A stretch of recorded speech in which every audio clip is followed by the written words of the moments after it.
আমি তো বললাম এখানে আমরা বলেছি শেখ হাসিনার বিচারে কোনো রকম বিলম্ব হচ্ছে না।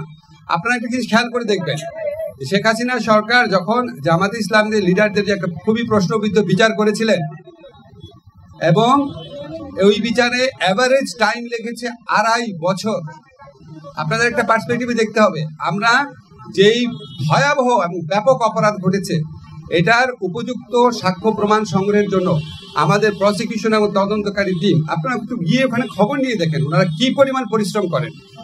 এবং আমাদের পক্ষ থেকে, সরকারের পক্ষ থেকে যা চাওয়া হয়, যেই দিন চাওয়া হয়, গাড়ি লাগবে, তারপর ডিভাইস লাগবে, তদন্তকারী বেশি লাগবে, প্রসিকিউশন টিম বেশি লাগবে, যা চাওয়া হয় আমরা সর্বোচ্চ প্রায়োরিটি দিয়ে ওনাদেরকে হেল্প করি। এবং আপনাদের মনে রাখতে হবে, আমাদের এই ট্রাইব্যুনালটা কিন্তু সরকার আসার সাথে সাথে গঠিত হয় না, আমাদের বিল্ডিংও ছিল না, নতুন বিচারক নিয়োগ করতে হয়েছে, প্রসিকিউটর নিয়োগ করতে হয়েছে।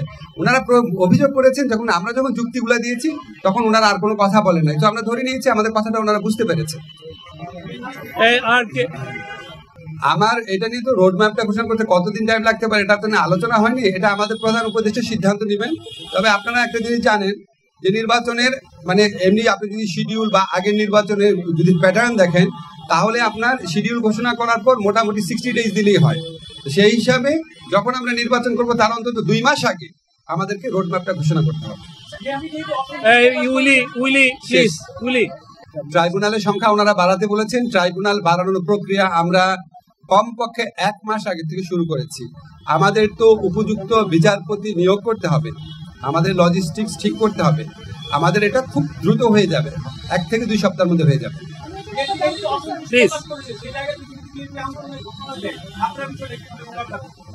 আগে ঘোষণা দেখ, তারপর দেখবো। আপনি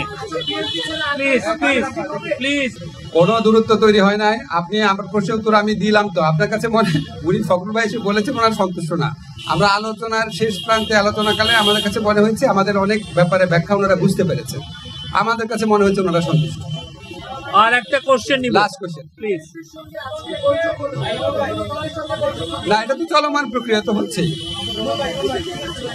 আপনাদের একটা সুসংবাদ দেই, বিএনপি খুব দ্রুত বলেছে তারা আগামী 2-3 দিনের মধ্যে ঐকমত্য কমিশনের সাথে বসছে।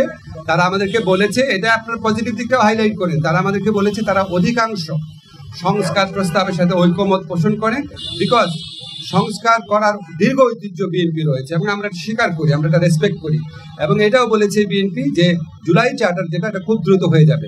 জুলাই চার্টার হয়ে গেলে নিশ্চয়ই এটা নির্বাচনকে ত্বরান্বিত করার ক্ষেত্রে একটা ভূমিকা রাখতে পারে।